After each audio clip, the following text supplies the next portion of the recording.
Hello everybody, delighted to have on the Rugby Bunker for this episode Sam Larner. Now you'll have seen Sam's analysis work on many different platforms. He's been around for a very long time, and he also has a book coming out in January. Sam, I promise this isn't some sort of book promotion YouTube channel, but it's starting to maybe feel that way. I'm delighted to have you on. How are you?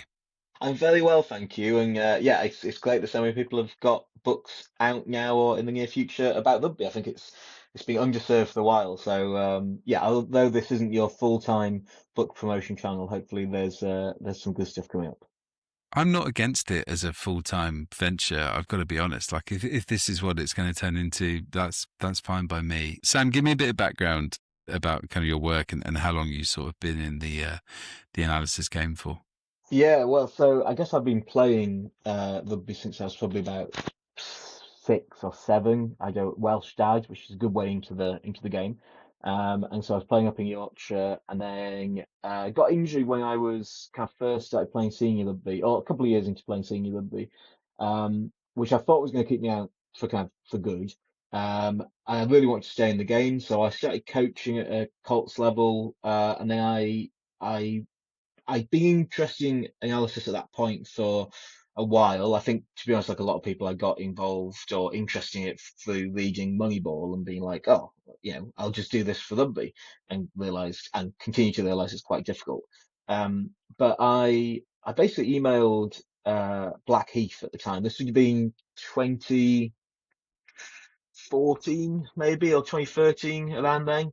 I emailed them and said, look, I'm an analyst. Do you want me to come and analyze your games? And at that point, I wasn't an analyst, but I had an interest.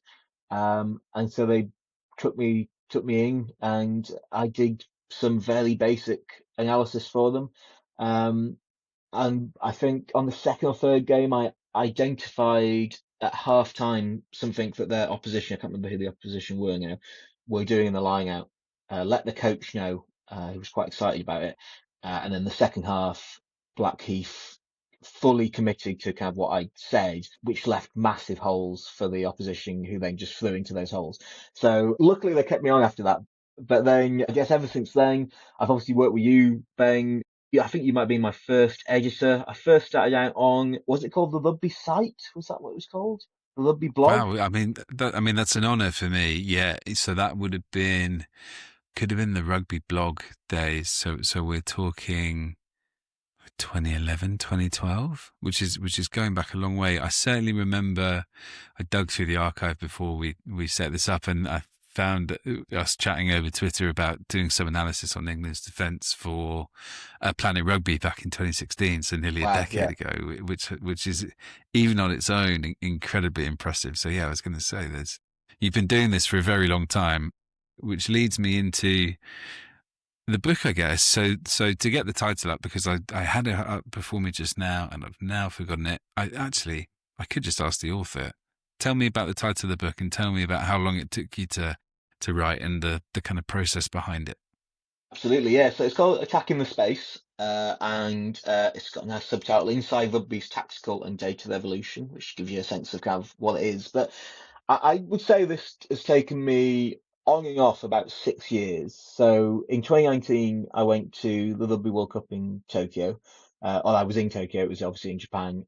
We had a very nice meal on a street in Tokyo I was going to that say, tournament. I remember us going for a nice meal in one of those very cozy bars in the back streets of Tokyo. Yeah, well Yeah, remembered. very cozy. Yeah, and so I was there for 6 weeks, and that was my first. I guess that was my first kind of more or less full time working as a journalist, analyst, whatever I guess it's a bit of a crossover. Um, and it was fantastic. I mean, I was writing 2 or 3 articles every day for the Rugby World Cup website, and it was a really good learning opportunity because, and I'd say this for anyone young who's interested in getting into writing or whether it's rugby or anything, is we were given the challenge of writing these articles with, I think it was fewer than 400 words, or maybe it was between 300 and 400 words. And you start off and you think that's impossible. You just can't do anything at that time.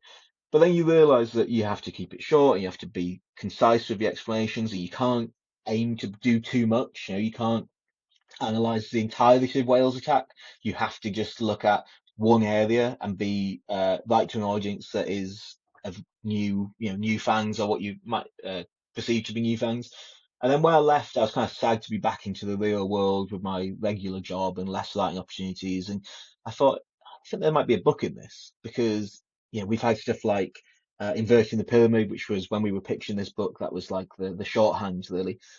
For those who are not aware, that's kind of a historical look at football by Jonathan Wilson. It's absolutely fantastic. I recommend everyone takes a look at it. But that was a kind of an explanation or explaining of formations for football fans. I was wanting to do something similar for rugby, and I realised that you know I ended up living back with my parents in lockdown. I was chatting to my dad as we were watching some of those matches that did end up happening.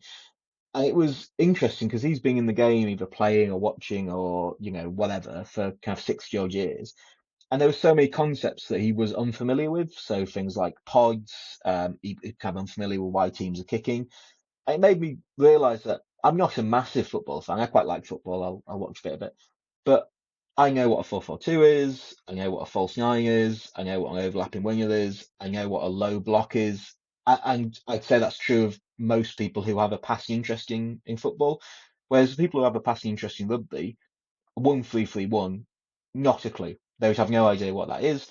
A lot of people have no idea why teams kick, why wingers come off their wings, all this kind of stuff.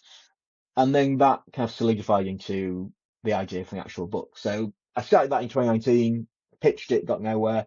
And then in the start of 2022, James Spackman of the BKS agency reached out on Twitter, and he was like, have you ever thought about that in your book? And it morphed from there. Then a year later, I had a contract with the Lion, and then a year after that, I had a book. So it's moved quite quickly after being quite glacial to begin with. Fantastic, though, that you sort of had the core of everything in place in your mind of how you wanted to kind of lay it out, and then the opportunity sort of presented itself. I know that a few of the people in the quotes who sort of read it and given testimonies for it have included people like Eddie Jones. I wondered how that process went in terms of sending them copies and what it was like getting their feedback. Yeah, it was a scary proposition because uh, I'm quite British about this stuff, and I'm very nervous about taking people's time or self-promoting. Which, to be honest, this has helped because you have to self-promote. I'm very proud of the book. Like I'm incredibly proud of it. I had to read it recently after it being away for kind of 4 months, getting copy editing and all this kind of stuff. And I just thought, just read it one last time, and I was going through it thinking, this is good. Like I'm really pleased with what's in there. So I kind of, you owe it to yourself to promote it once you're in that position. But yeah, send it to those guys. So I say, yeah, Eddie Jones, Jimmy Gopperth. One is with Jacques Nienaber as we speak as well. So these guys, it's really significant that they take the time to read it. First of all, it's also the only people who've read it so far. Obviously, people who are going to say relatively nice things, or editors who are going to be, they're going to shepherd you towards where the answer should be rather than just tell you to start again. So to hear from someone like A. Jones, who obviously is not necessarily the most effusive chap, but when he says good read, you really take a lot from that. So but I guess the process is, over the years, you work with people, or you work with people who work with people, and you build up enough credit to just kind of say, look, is there any chance you could ask him if he'd like to leave this book? And then you get it out there, and then if they don't like it, they're not going to tell you, but they just won't give you a quote. And if they do like it, then the kind of stuff that you get back is it's hugely heartening. And it does make a big difference. I think, and I understand it as well. If you don't know me from Twitter, you won't know me really. So you might think, well, what right do I have to tell you what's going on in rugby? But as soon as Eddie Jones or Jimmy Gopperth, who have got, whatever, probably 100 years experience between them in the game, as soon as they start saying it's got merit, then I think that makes a massive difference. I'm not even going to fact check that. I reckon it probably is close to 100 years. That feels very much in the right range, actually. So I'll go with it. Oh, Sam, listen, can't wait to read it. Attacking the Space, Inside Rugby's Tactical and Data Revolution. When does it come out? So it comes out at the end of January, the 29th of January, and there's going to be a Kindle version. There'll be a audiobook as well. Sadly, not read by me, but an audiobook. And it does make a big difference if you do know that you're going to buy it. It does make a big difference if you pre-order as well. So there's a link on my Substack. Yeah, I'll ping something over somewhere. But if you do want to pre-order it, if not, obviously just wait until January and then go to any good bookstore. I think we need Eddie reading the audiobook. I feel like that needs to be the next step in this roll-up process. Oh, Sam, can't wait to read it. Well, listen, you're not just here to chat about the book. We're going to dive into something that you have done on your Substack in our next section, and then I think we'll wrap this up with a bit of chat about the Rugby Championship at the weekend as well, and things we like from those games.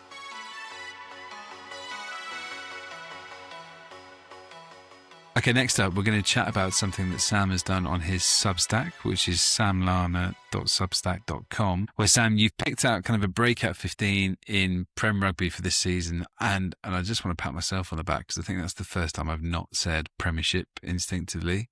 It's getting there. It's seeping into my brain, into my consciousness. I can hear the kind of marketing department celebrating. I'm surprised that rugby ball behind me hasn't started singing, actually, because it is in like prime location.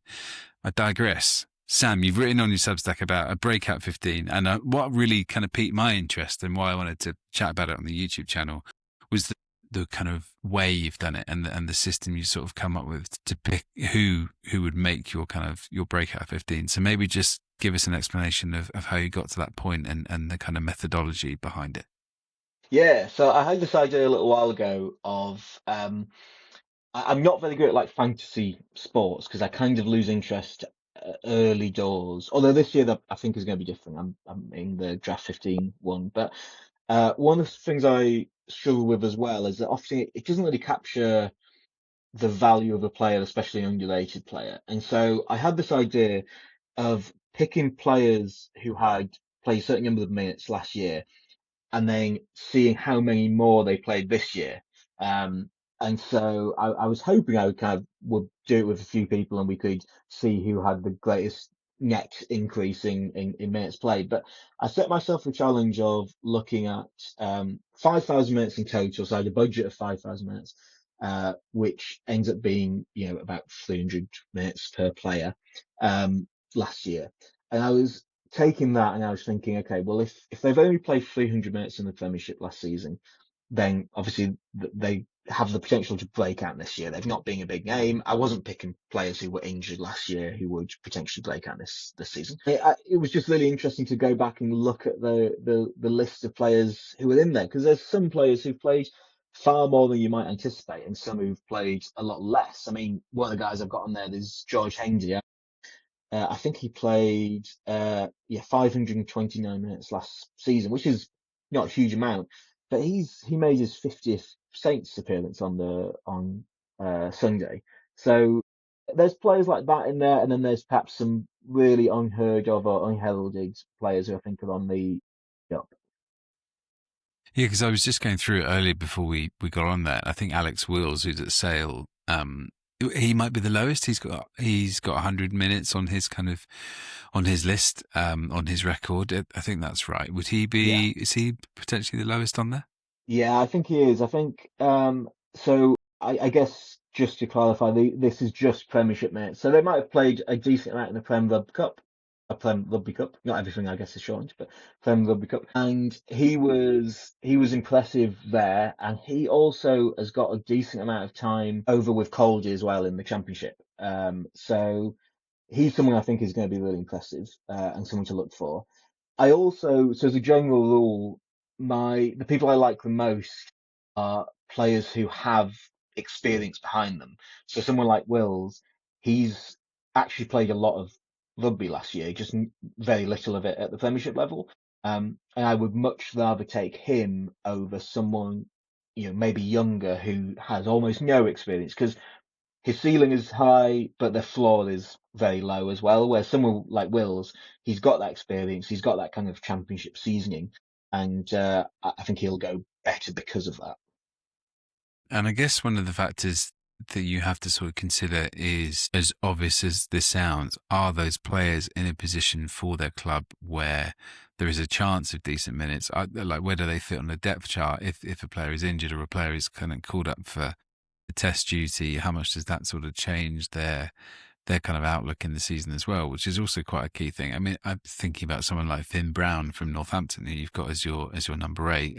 I think Callum Chick has looked good there so far at the start of the season, but there's going to be Callum Chick's not going to play. He's not going to play every single minute of every Premiership game, otherwise he would be exhausted. So I guess that has to come into your thinking as well, doesn't it?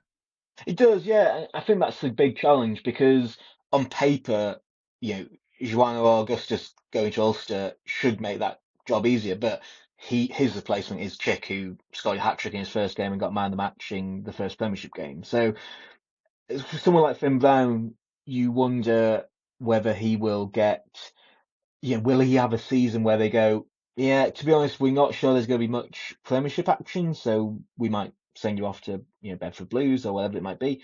Or will he find his way in there? Because Chick obviously can play in a lot of different positions. So there is that element of trying to predict the shifting sands and who's gone, who's coming, where they are on the depth chart. I'd say, for example, Will Wand, who's also on there, who I'm particularly keen on. He has, I would say, shifted up in the depth chart because Dan Kelly's. So I think he's gone from a backup to a very likely, if not starter, then kind of sharing game time with a Solomon Okata. If I could force you to pick a top 3, it sounds like Will One might be in there, but I wondered who else would you consider to be some of your favourite selections on the final list? Yeah, so I would say Will Watt would be in there. He ticks all the boxes I'm looking at. He's played a lot of rugby. He was prolific for Coventry in the Championship. Last season he got very little Premiership time. Obviously that's kind of why he's on the list, but he did really well when he was in the Premiership Rugby Cup. I saw him a few times and thought he was particularly impressive. So I think he's now at the stage where he's going to have a bit of a breakout season. Ollie Fletcher as well up at Newcastle, their hooker. So Jamie Blamire obviously has gone to Leicester, which I think is a fantastic signing. But that has opened the door. George McGuigan's come back, and Hammer Fiver has not come back, but he's back in England as well. But for me, I would say that Fletcher is probably first choice now, or certainly will be during the season. And obviously hooker, you'd expect to get at least 20 minutes, even if you're coming off the bench. And then I think it's a really difficult position to break into, but I've also selected Tom Manns at Leicester. Like I mentioned there, I think it is the hardest, second there at Leicester, I think is the hardest position to get into. But George Martin is going to be out for, I think, until the new year. And it does seem like there's almost a bit of a stalemate in that second though, where you could be imagining anyone getting in. Mangs is 24. He's had some time I think, at Nottingham. So I would expect him to kind of perhaps get in there somewhere. But yeah, like I say, you can play really well at Leicester as a second row and get almost no game time. So he's maybe a little bit more high risk. Sam, just a couple more to wrap up this section. Will Hayden Wood really interests me just because fly half for Exeter kind of feels like a very pivotal position this season where like you say in your article, Harvey Skinner is kind of the front runner and the obvious first starter, but both he and Hayden Wood are out of contract at the end of the season, and they have someone in Ben Cohen who's an England under-20s 10, don't they? Who they really kind of seem to regard quite highly. So, what intrigues you about Hayden Wood in particular? I think I love players who have had his career path.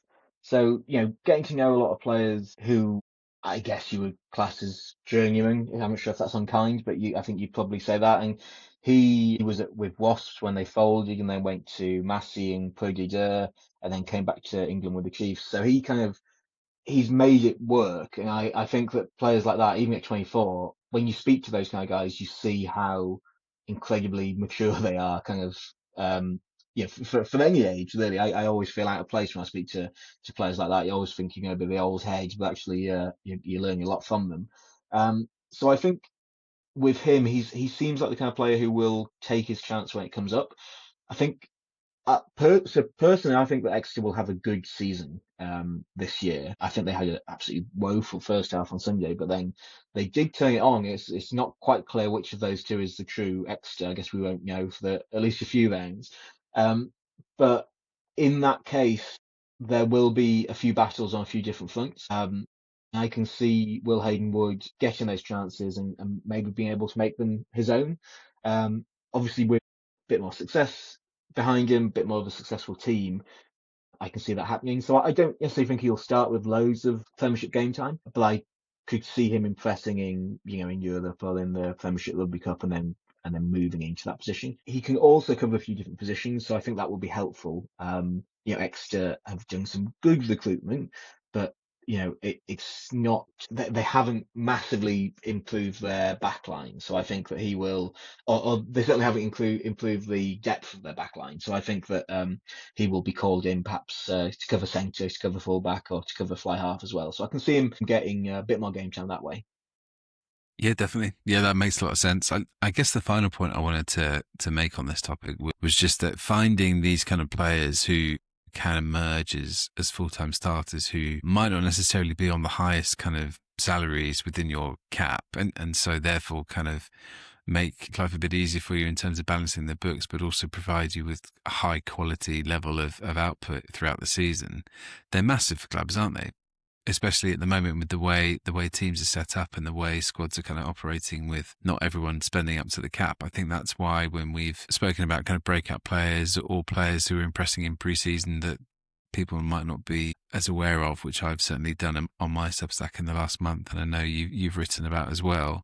Those seem to be the names that get people excited because they it's almost like finding it genuinely is the kind of diamond in a rough situation, isn't it? It is, and I think so. My take on recruitment in clubs, having dipped my toe in it a little bit, is that it's so I think if you sign someone really big for a lot of money, you need to be significantly better than you were when you didn't have them for that to be of any financial benefit. Because otherwise, you end up in a situation where if they're injured or they just don't perform, which will happen to anyone, you've spent a huge amount of money, you've got very little wiggle room, and you've got someone who isn't performing or who isn't at the top of their game. Whereas with these kind of players, first of all, if they don't perform, it's very little financial skin off your nose, because you kind of had to have someone in that position anyway, and why not them rather than someone else? If they do perform, then you get to keep them for less money than if you were to sign someone with loads of other suitors, and you also get to patch together a position with a few different players who at any one time will be in form. Whereas, like, personally, I would maybe call someone out like Pollard with Leicester last season, and Jamie Shilcock as well, who's there, who's now moved over to France. But when I looked at Shilcock play, and I ended up watching quite a lot of Leicester last season, I thought he's not probably a fifth as good as Pollard when you consider I don't know exactly the salaries, but I would say that's a relatively decent stab in the dark at what that would probably be. And you think, is it worthwhile uh, having a Pollard if you could have three other very capable, hooker, second row, a back row. And I'm not saying it's not, but I think that in certain situations, clubs sign players. You maybe see a little bit of it with Newcastle at the moment, where they've got a lot of cash. They don't. There's probably not a huge amount of value in spending all that cash this year because there's not a huge amount of players left who are going to make a massive difference. So would you rather actually sign a load of decent prospects, knowing that 80% of them won't get through, but the 20% who do will make a big difference to your team. So I think that's the important part. And also if you're a poor team, which to be honest, a lot of the Premiership clubs are now, you can't afford to put all your money on someone who's going to fail, or who might fail. So I think that's the key thing. And then I guess the last point in this, when you talk to Bristol staff about when they signed Semi Landrandra, and it probably made a big impact to how they play and just selling that message to the different players and like, this is how we want to do it and this is who we brought in to do that. But it didn't improve their ticket sales because as good as he is, if you know about rugby, you're already probably watching Bristol, and if you don't, then Semi Landrandra, and plus basically any other rugby player isn't going to get you into the stadium. Yeah, absolutely. That was such a massive signing for them. And the point about Pollard and Shilcock is often sort of one I considered last season. And I guess Leicester fans were wondering last season as well in terms of the potential returns they sometimes were getting from a player who's on a massive salary to a player who isn't. Oh, listen, Sam, I think the Breakout 15 is a great kind of article. So that's over on Sam Larner's Substack, which you can easily find through any search engine of your choice.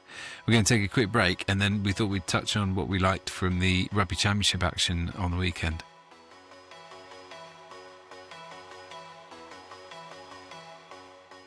Okay, Sam, I wanted to chat a little bit about New Zealand, Australia, and South Africa, Argentina last weekend before I let you go.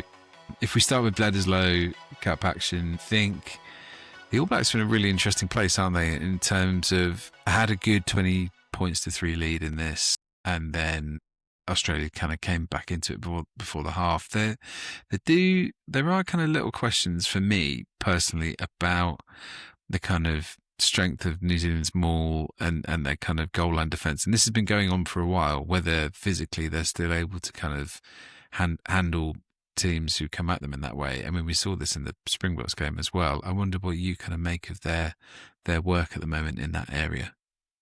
Yeah, I mean, I think one of the things that's interesting about New Zealand is back in the day, they were capable of 20 minutes of perfection in any game that would put that game away. I think they are still capable of that, but the other 60 minutes are probably of a lower level than they usually are. So that, as we saw on Saturday, was it, or Sunday, on the Bledisloe, that first 20 minutes was so good, but then they fell away, which I don't think you'd see a few years ago from the All Blacks. You know, they would just be foot on the throat and just keep going.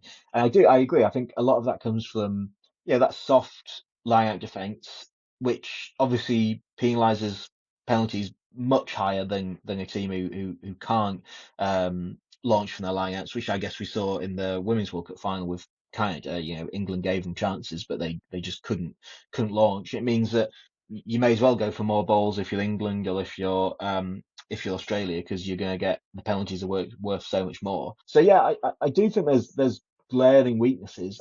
I just think New Zealand are just always capable of getting up to another level, and I mean, this has been a fascinating Rugby Championship, but they are just capable of just kind of getting to that next level. And I think Australia were always chasing that game, and even though they got almost back to parity, I do think it's different when you are, 2 points away, having come back from 17 points down, to just, if the game's kind of being neck and neck. I do think that changes something about your approach, which probably means it's harder to then push on.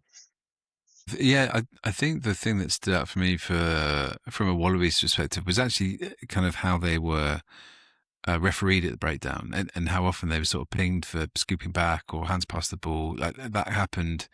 We've sort of spoken so glowingly about their breakdown work this year because it's been legitimately excellent, but actually they kept getting pinged for those kind of breakdown offences. Harry Potter's late yellow card as well was a similar situation where he was convinced he won a clean turnover, and actually they weren't happy again with how he kind of entered into that. I wondered what you made of that kind of area and how that was officiated. Yeah, I think there's two elements to it. I think the first is, I think the ref was consistent. I'm not necessarily saying he was correct, but I think he was consistent. And at some point, you have to go, okay, well, if we can't do that, even if we've been training it all year, we can't do it. And you kind of have to learn from that. I do think that's easier said than done, because in that Harry Potter example, he's clearly always going to go for that ball. You have to in that situation. You can understand why he thinks he was right to have got it. I think you can also understand why he was penalised. Obviously at that point you get the yellow if you're penalised where he was on the pitch. So I would have been unhappy if I were Australia at some of them. I think there was a few borderline calls that were probably gone the wrong way. I also think that when you've watched rugby as long as we both have, there's certain things where you look at it and you go, that looks wrong. There's something going on there. You maybe don't know exactly what it is, but it just looks off. And in those, I think there was three examples where it kind of New Zealand just took themselves away. I wasn't seeing that. I wasn't getting that gut feel of, oof, that looks off. So yeah, I think it's difficult. I think Australia should be a bit annoyed at themselves for not dealing with what the ref was showing, but I think they could be a little bit aggrieved as well. Yeah, yeah. A shout out to Len Ikitau for a lovely no-look pass. Thoroughly enjoyed that. Setting out one of the tries. Cam Roygaard back is massive for the All Blacks as well. I think he just makes them tick, and they definitely missed his contribution. It's a lovely ball from Geordie Barrett to Judy Barrett. That must be a relation who I'm not aware of. From Geordie Barrett to Quintupled to set up that final try as well. A really entertaining game, and I think a fair reflection that, like you say, the All Blacks aren't kind of the mega dominant force that we're used to of old, but they're still good enough to win close matches. And the Wallabies, that kind of adaptability, that kind of big game temperament is something they're still working on, even though they delivered well in that final Lions test. I wanted to chat. Sorry, go on. I was interested to get your thoughts on, you've got much more kind of insight behind the scenes on Australia. What is behind this basically enormous U-turn and seismic change? Is it just Joe Schmidt is just working his magic? Is there more to it than that? Because it is exceptional. I think it's a combination of Schmidt being excellent, and I think the thing is that also, as basic as this sounds, a collective buy-in. Everyone seems to know what they're doing, which is a trademark of Schmidt's teams, and that message seems to be communicated so effectively that everybody knows the script and knows the approach. There's just a greater feeling of cohesion about the Wallabies, I think, than we've had in a long time. Consistency of selection is another big thing. There hasn't been, apart from a bit of a rotation at fly half, which has kind of been enforced, there hasn't been the mass chopping and changing that maybe we've seen in the past. And I think what Schmidt and Rugby Australia will be so pleased about is how guys like Len Ikitau and Tom Hooper, which is funny because they're both Exeter signings, have kind of kicked on in the space of 12 months when actually it's funny. Ikitau fascinates me because for so long everything sort of hinged around the Wallabies having Simon Kerevi at 12, right? Kerevi was key. It got a little bit like England with Tuilagi, where they were just if we can just have Kerevi to crash over the gain line and get us momentum, defences will open up and we'll score tries. And actually Ikitau's kind of presented himself as a completely brilliant kind of option there who does throw these lovely kind of offloads and who hits lines. Hooper's breakdown work, McWright's breakdown work. I think the emergence of Harry Wilson really interests me because I think it took a little bit longer than people were expecting for him to become this key leader in number 8. I think everyone thought it was gonna happen instantly when he first broke out, to take it back to the earlier topic. But look at him now. I think actually he's developed into this fantastic leader. They just have, it couldn't get any lower than 2023. And I think in terms of Schmidt putting the building blocks in place for the Wallabies to then build on, I think that's what's been key. And there just seems to be more belief and more confidence in what they're doing. I think that disappeared under the previous regime. I think that went. Yeah, there's a big shift in there. I think as you say, there's that confidence. It's amazing how quickly a team can turn around just from being a bit more confident. It's the same, more or less the same players as the dark days, and it's just turning around. It's very encouraging as a Welshman that this is possible. That's your angle. Yeah, no, listen, any team can bounce back. There is definitely a level of Schmidt about it all. I can't remember which try it was. It was either in the Lions or in the Rugby Championship where Nick White hoisted up a box kick in midfield. It was one back, and then Australia scored 2 phases later off disrupted play. And I was like, wow, Joe Schmidt must be in the stands going, that is literally my dream, because it is.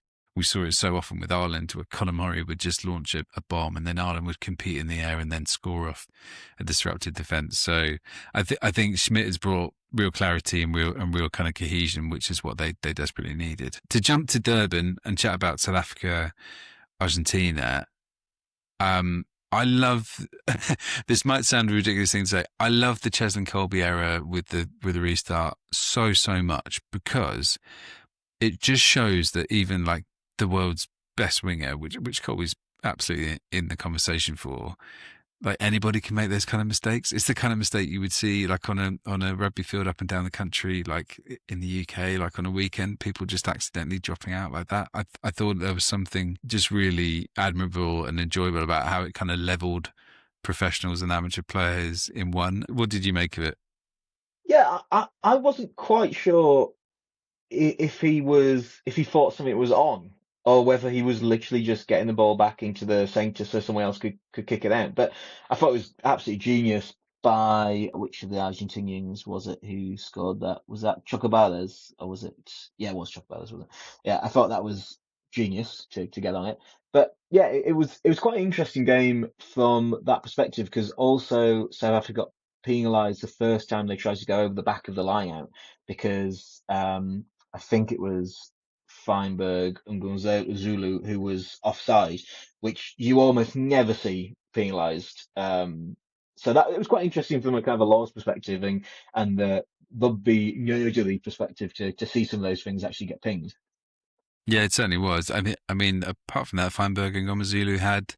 I don't want to call it like his breakout game, but it was almost like his breakout game again because he was on this kind of trajectory last year in the Rugby Championship, and then it all got a bit murky where he picked up that knee injury and he didn't quite let on how serious it was, and then missed a lot of time, and Razzie wasn't especially happy, and this sort of felt like the second, almost like the second sort of breakout game for him in a way. Just look, clearly immensely talented, the kind of pace to race after his own kick for the first try. It was weird how the ball sort of sat up actually completely dead. Like you don't often see it. It was almost like it had landed in some invisible puddle and just kind of stops completely, which was weird. You don't often see that. I arguably loved his second try more, kind of the dummy close to the ruck and the spin Yeah, to finish. Like I arguably enjoyed that more, and obviously the cross kick for Colby's try. Look, there's the level of talent there hasn't been in doubt, and I think personally he's the long term. I think the way Manu Libot played in the big win over the All Blacks was great, and he had some nice moments off the bench in Durban as well. But Feinberg and Gomezulu's the future. Like there's no doubt about that. And I think the more development time that he gets in that role, the better, really. I totally agree. I think I was trying to remember a game of that quality played by individual. I still think that one of the greatest games I've ever seen was that quarter-final between France and South Africa, and I thought Malvaca for France was probably the best I've ever seen anyone play. But I think that game on the weekend, there was just almost nothing that went wrong. It was not possible to just hit a patch of form that allows you to do that. It's a clear sign of progression, a clear sign of ability, and he is exceptional. I thought that the Springboks will probably have seen enough to go, yeah, let's just stick with him. He won't be that good every single game, but I don't think they've got a better option. And he's 23, I think, and I just don't think that there's going to be a better option. So I think he will benefit from being put into that position, whilst also knowing that someone like Manny Lebok is pushing him and could take his place if he doesn't keep that level. You don't just want to kind of give him the keys to the team and say, just you're always our choice, regardless of what happens. But yeah, I just don't think I've seen a game by an individual that good for a very long time, if ever. Yeah, listen, it was delightful. I think that's 110 points now in their last two games, the Springboks. So I reckon Tony Brown's attack is going okay. I mean, poor Julian Montoya was chatting in the post match interview, and he's like, yeah, like we just couldn't exit, and they just kept coming at us and coming at us, and it's when the Springboks get like that, it's relentless and it's tough to stop. I also do think that kind of Argentina have that kind of defensive capitulation in their life. Suddenly, one try turns into three or four, and I thought the tackling for, I think it was Libok's try in particular, was particularly just tired and lackluster. And who can blame them? Because you've got South Africa coming at you repetitively at a rate of just with real force and intent. But yeah, I'm really interested to see how the second game goes in London this week at Allianz Stadium, which is going to be interesting. I mean, the Boks are very much in control for the Rugby Championship. yeah, I guess any final thoughts from you on that game, Sam? Yeah, I just agree with your comments on Argentina. I think that they are what we thought France were a few years ago, that team that you just never know what's going to turn up. And I think that also they're the team who, and this might be unkind, but they're the team who once they know they've lost, there's not much left in the game for them. I think we saw that on the weekend. Once it was clear that the game had gone, there wasn't a kind of let's stick in it, let's just fight it out and limit our losses. It was like, well, we'll fight again next week, and it kind of doesn't really matter because South Africa were not 30, what was it, 7 points better. But obviously they were, but yeah, that was more down to Argentina's kind of complete collapse. And they do need to improve that because, well, yeah, to state the obvious, but when you look at their performances, they've scored more points than New Zealand at the Rugby Championship. They've scored only 3 less than Australia, but they're by a huge margin conceded the most. And it's always going to be difficult to win anything resembling a Rugby Championship or the World Cup if you can't consistently be tough to beat over 5 or 6 games. And I think that was kind of their problem this time round. Yeah, we'll see if they can improve that area heading into Twickenham this weekend. Oh, listen, Sam, what a pleasure! Thank you so much for coming on. Thanks for chatting a bit about the Rugby Championship, a bit about your Breakout 15 on the Sam Larner Substack, and I look forward to the book coming out as well. I'm sure you'll be back. Don't get me wrong. I'm sure we'll have you back on here. But yeah, thanks for your time. Thank you very much for having me, Ben. It's always a pleasure to chat to you. Thanks, everybody. Just to say that our regular episode with Charlie Morgan will be back on Friday. We'll have a little preview of the Rugby Championship this weekend and also dive a bit more into Prem Rugby as well, and big games coming up, including Bath against Sale on Friday night. See you then.